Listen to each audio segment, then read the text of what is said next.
Seberapa dalam sih orang pernah masuk ke dalam bumi? Bukan ke laut ya, tapi ke bawah tanah.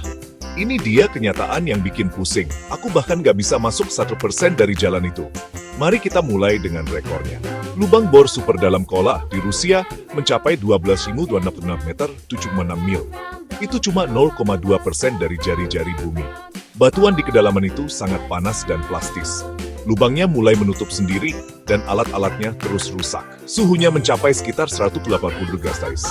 Sebagai perbandingan, tambang terdalam, Emponeng di Afrika Selatan, kedalamannya sekitar 4 km. Para pekerja butuh pendingin es cair hanya untuk bisa bekerja.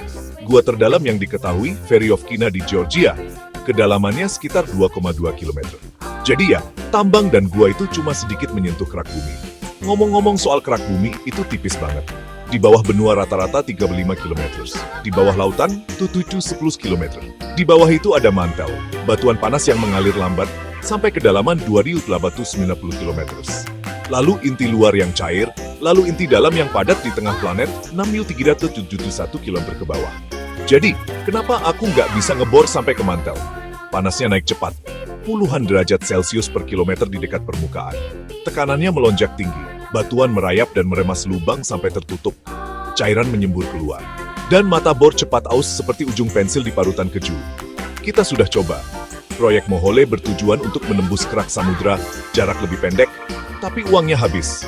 Hari ini, kapal-kapal seperti Chikyu masih mengejar Moho, batas antara kerak dan mantel. Kita dekat secara semangat, bukan secara meteran.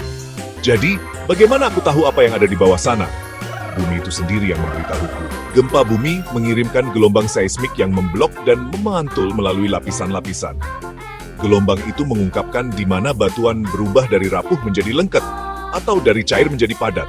Gunung berapi memuntahkan fragmen mantel, peridotit hijau, seperti kartu pos dari kedalaman. Bahkan berlian bisa memerangkap sampel kecil yang terbentuk jauh di bawah. Kalau aku bisa pergi lebih dalam, aku akan melihat batuan mantel berkonveksi seperti permen kenyal yang lambat, menggerakkan lempeng tektonik. Lebih dalam lagi, lautan logam inti luar menciptakan medan magnet kita.